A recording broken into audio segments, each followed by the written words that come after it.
The Second World War left Britain victorious but exhausted.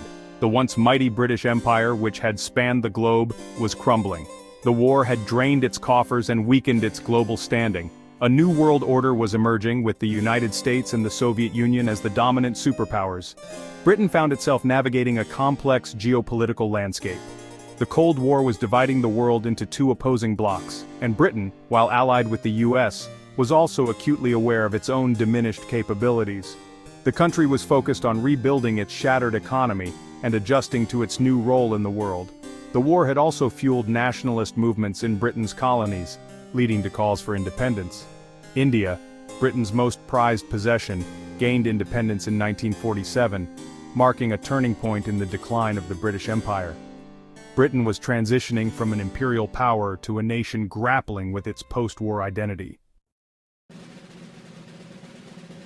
Despite its relative decline, Britain remained a key ally of the United States. The two nations shared a common language, cultural ties, and a commitment to democracy.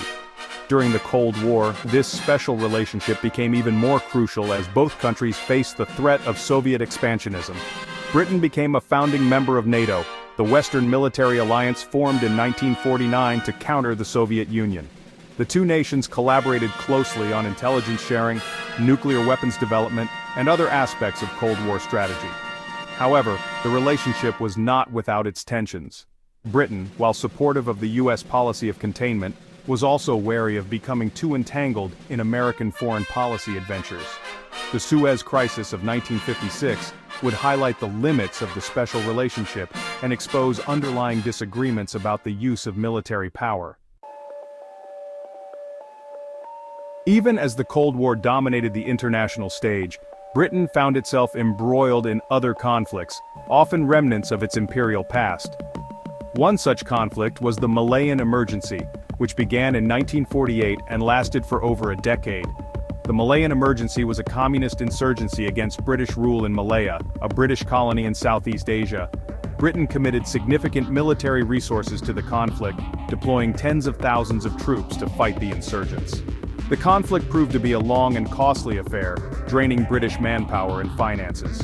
While Britain ultimately succeeded in suppressing the insurgency, the experience served as a stark reminder of the challenges of maintaining a global military presence in the post-war era. The Suez Crisis of 1956 was a watershed moment in post-war British history, exposing the limits of British power and straining its relationship with the United States. The crisis erupted when Egypt nationalized the Suez Canal, a vital waterway connecting the Mediterranean Sea to the Red Sea. Britain, along with France and Israel, launched a military intervention to seize control of the canal. The intervention was a military success, but a political disaster. The United States, fearing the consequences of the intervention and concerned about alienating Arab nations, condemned the action and pressured Britain to withdraw. The Suez Crisis had profound implications for Britain's global standing. It exposed the country's military limitations and highlighted its dependence on the United States. The crisis also marked a turning point in Anglo-American relations, revealing deep divisions and undermining British prestige on the world stage. Section 5. Economic Realities: The Weight of Empire. Beyond the political and military considerations, Britain's decision not to intervene in Vietnam was also heavily influenced by pressing economic realities. The cost of maintaining a vast global empire had taken a heavy toll on the British economy, stretching its resources thin across continents. The Second World War had further depleted its resources, leaving the country with a massive war debt that seemed insurmountable. By the 1960s, Britain was facing a severe economic crisis, with its financial stability hanging by a thread. Its currency was weak, its industries were struggling to compete in the global market, and it was heavily reliant on US financial assistance to stay afloat. The Labour government of Harold Wilson, which came to power in 1964, was committed to addressing these economic woes and implementing much-needed social reforms.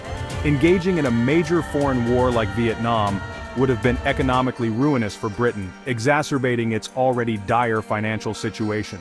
The cost of deploying and sustaining a large military force in Southeast Asia would have placed an unbearable strain on the already struggling British economy, potentially leading to further economic decline and social unrest at home.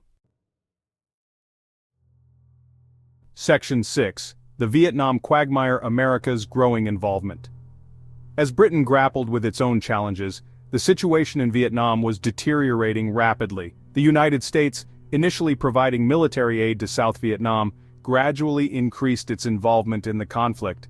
By the mid-1960s, America was fully engaged in a ground war against the Communist North Vietnamese and their Viet Cong allies. The Vietnam War was proving to be a costly and divisive conflict for the United States. American casualties were mounting, and public opinion was turning against the war. The conflict was also proving to be a major drain on American resources. Britain, observing the growing quagmire in Vietnam, was wary of getting drawn into another foreign entanglement. The experience of the Korean War, where British troops had fought alongside Americans, had demonstrated the risks of becoming embroiled in Asian conflicts. Section 7. Public opinion and political considerations. Public opinion in Britain was deeply divided over the Vietnam War. While some supported the US effort to contain communism, many others opposed the war, viewing it as a costly and unwinnable conflict. Anti-war protests became increasingly common in Britain, reflecting the growing public sentiment against the war. The Labour government of Harold Wilson faced a delicate balancing act. On the one hand, it wanted to maintain close ties with the United States, its key ally. On the other hand, it was acutely aware of the domestic political ramifications of supporting an unpopular war. Wilson's government adopted a policy of public neutrality on Vietnam, while privately urging the United States to seek a negotiated settlement. This approach allowed Britain to avoid alienating either the US or its own public. Section 8. A calculated decision, avoiding another foreign entanglement. In the end, Britain's decision not to intervene militarily in Vietnam was a calculated one, based on a complex interplay of historical, geopolitical, economic, and domestic political factors. This decision was not made lightly but was the result of careful consideration and strategic thinking. The legacy of the Second World War, which had left the nation both physically and economically scarred, the decline of its empire, as former colonies gained independence and the British influence waned, the economic realities of the 1960s, marked by industrial challenges and financial constraints, and the lessons learned from previous conflicts such as the Korean War, all contributed to Britain's cautious approach. The Suez Crisis had demonstrated the limits of British power and the risks of acting unilaterally, showing that even a once great empire had its boundaries. The Malayan Emergency had highlighted the challenges and costs of fighting counterinsurgency wars, which were often prolonged and resource-draining. And the Vietnam War itself served as a stark warning about the dangers of getting bogged down in foreign conflicts, with widespread protests and public opposition. Britain's decision not to intervene in Vietnam was not based on any single factor but rather on a pragmatic assessment of its national interests, weighing the potential costs and benefits. The government recognized that Britain's resources were limited and that its priorities lay elsewhere, primarily in addressing its domestic economic problems and navigating the complexities of the Cold War, which required careful diplomacy and strategic alliances. Section 9. Conclusion: Britain's Vietnam non-intervention. Britain's decision to stay out of the Vietnam War was a significant moment in its post-war history. This choice was influenced by a variety of factors, including political, economic, and social considerations. It marked a turning point in its relationship with the United States, demonstrating that the special relationship was not without its limits. The decision highlighted the complexities and nuances of international alliances.